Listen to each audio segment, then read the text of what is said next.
कभी सुपरमार्केट में खड़े होकर ऐसा लगा है कि चारों तरफ हजारों चीजें हैं और समझ नहीं आ रहा कि सेहत के लिए असल में क्या खरीदे? अगर ऐसा है तो यकीन मानिए ये उलझन बहुत आम है। आज हम माइकल पोलान की किताब इन डिफेंस ऑफ फूड के जरिए खाने को लेकर इसी कंफ्यूजन को सुलझाने वाले हैं, और इसका जवाब बहुत ही आसान लेकिन क्रांतिकारी है। तो सबसे बड़ा सवाल यही है कि खाना खाना इतना मुश्किल क्यों हो गया है। हमारे पास भोजन के बारे में पहले से कहीं ज्यादा जानकारी है। लो फैट, हाई प्रोटीन, कीटो, वीगन, लिस्ट खत्म ही नहीं होती। लेकिन इस जानकारी के सैलाब ने हमें रास्ता दिखाने के बजाय और ज्यादा कंफ्यूज कर दिया है। ये एक अजीब सा विरोधाभास है ना? चलिए आज इसे ही समझते हैं। आज की हमारी चर्चा 5 हिस्सों में होगी। सबसे पहले हम समझेंगे कि ये आधुनिक भोजन का विरोधाभास है क्या। फिर न्यूट्रिशनिज्म या पोषणवाद नाम की उस सोच को जानेंगे जिसने सब कुछ बदल दिया। इसके बाद असली खाने और खाने जैसी चीजों में फर्क करना सीखेंगे। फिर पोलान के 7 सिंपल से नियमों पर बात करेंगे और आखिर में डाइट कल्चर से निकलकर एक बेहतर फूड कल्चर की तरफ कैसे बढ़ें, ये देखेंगे। माइकल पोलान इस सारी उलझन का जवाब सिर्फ इन 7 शब्दों में देते हैं। खाना खाओ, ज्यादा नहीं, ज्यादातर पौधे। सुनने में कितना सिंपल लगता है ना? लेकिन यकीन मानिए इन छोटे से वाक्यों में हमारी सेहत का बहुत बड़ा राज छिपा है। यही वो मूल मंत्र है जिसे हम आज परत दर परत खोलने वाले हैं। तो चलिए सबसे पहले बात करते हैं इस मॉडर्न फूड पैराडॉक्स की। ये बात थोड़ी अजीब नहीं लगती कि एक तरफ तो हम हेल्थ और न्यूट्रिशन को लेकर इतने सजग हो गए हैं और दूसरी तरफ दिल की बीमारियां, डायबिटीज, मोटापा, ये सब बढ़ता ही जा रहा है। आखिर ऐसा हो क्यों रहा है? पोलन के मुताबिक इसका एक बहुत बड़ा विलन है वेस्टर्न डाइट। और हाँ, इसका मतलब सिर्फ बर्गर पिज्जा नहीं है। नहीं, इसका मतलब है वो खाना जो प्रोसेस चीजों, मीठे ड्रिंक्स, रिफाइंड अनाज, इन सब से भरा पड़ा है। ये सब मिलकर शरीर में अंदर ही अंदर सूजन यानी इन्फ्लेमेशन बढ़ाते हैं, और नतीजा वही बीमारियां जिनके बारे में हम लगातार सुन रहे हैं। तो चलिए अब आते हैं प्रॉब्लम की असली जड़ पर। पोलन इसे एक नाम देते हैं न्यूट्रिशनिज्म। ये एक ऐसी सोच है जिसने हमारे खाने का पूरा नजरिया ही बदल डाला है। हम असली खाने को भूलकर सिर्फ उसके अंदर के पोषक तत्वों मतलब न्यूट्रिएंट्स के पीछे भागने लगे हैं। तो ये न्यूट्रिशनिज्म आखिर है क्या भला? ये वो आइडिया है कि भाई खाना कुछ नहीं है, बस प्रोटीन, विटामिन, फैट, इन न्यूट्रिएंट्स को शरीर तक पहुंचाने का एक डिलीवरी सिस्टम है। और ये समझना कि क्या खाना सही है, ये हमारा काम नहीं, ये तो सिर्फ साइंटिस्ट और एक्सपर्ट्स ही बता सकते हैं। इसी सोच ने हमें असली खाने से दूर कर दिया है। न्यूट्रिशनिज्म 3 आइडियाज पर खड़ा है। पहला कि न्यूट्रिएंट्स असली खाने से ज्यादा जरूरी हैं, मतलब सेब से ज्यादा जरूरी है विटामिन सी। दूसरा कि सिर्फ साइंटिस्ट ही बता सकते हैं कि हेल्दी क्या है, दादी नानी का ज्ञान तो पुराना हो गया। और तीसरा, जो कि सबसे खतरनाक है, वो ये कि अगर किसी प्रोसेस्ड फूड में बाहर से कुछ विटामिन और मिनरल डाल दिए जाएं तो वो हेल्दी हो जाता है। अरे याद है वो दौर जब मार्जरीन को मक्खन से बेहतर बताया जाता था? क्यों?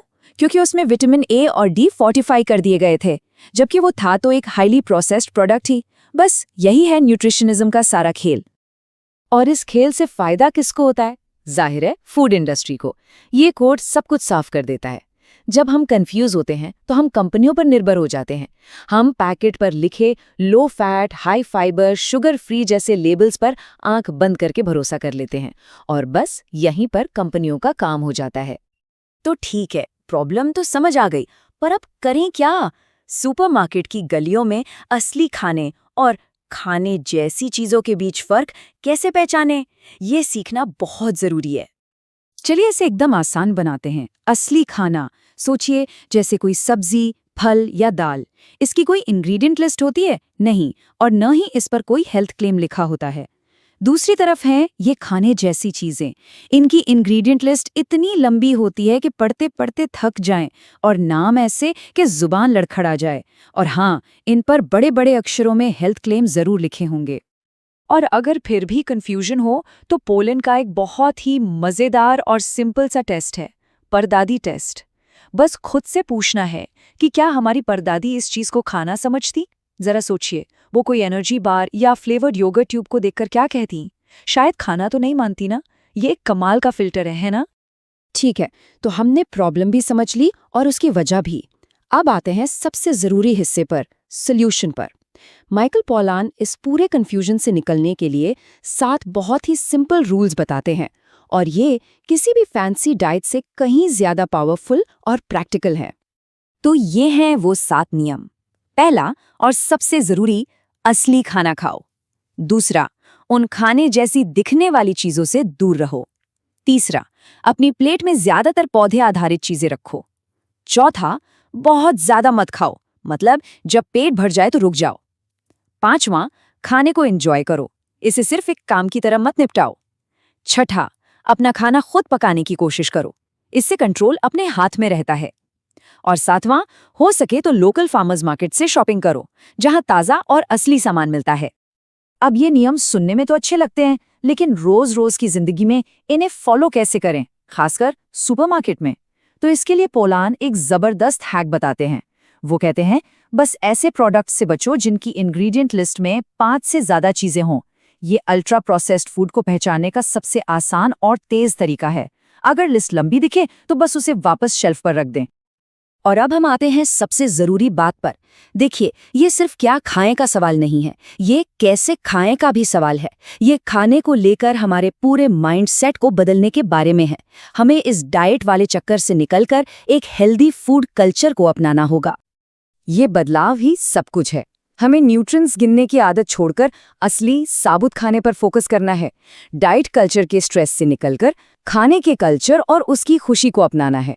और वजन कम करने के पीछे भागने के बजाय अच्छी सेहत और एनर्जी को अपना गोल बनाना है। और इस नई सोच को अपनी जिंदगी का हिस्सा बनाना मुश्किल नहीं है। कुछ छोटी छोटी आदतें अपना सकते हैं, जैसे हफ्ते में एक बार कोई नई सब्जी या दाल की डिश ट्राई करें। खाते समय फोन और टीवी बंद कर दें, बस खाने पर ध्यान दें। ऐसे प्रोडक्ट्स को ना कहें जिनकी इंग्रेडिएंट लिस्ट समझ ना आए। और अगर हो सके तो अपनी बालकनी में ही सही धनिया या पुदीना जैसी कोई चीज उगा कर देखें। ये छोटे छोटे कदम ही बड़ा फर्क लाते हैं। और आखिर में जरा इस बात पर सोचिएगा, आज की दुनिया में प्रोसेस्ड फूड को ना कहना अपने आप में क्रांति है। जब हम असली खाना चुनते हैं तो ये सिर्फ हमारी सेहत का फैसला नहीं होता, ये उस पूरे सिस्टम के खिलाफ एक आवाज है जो हमारे कन्फ्यूजन पर पैसा कमाता है। ये अपनी और इस प्लैनेट की सेहत दोनों की जिम्मेदारी लेने जैसा है।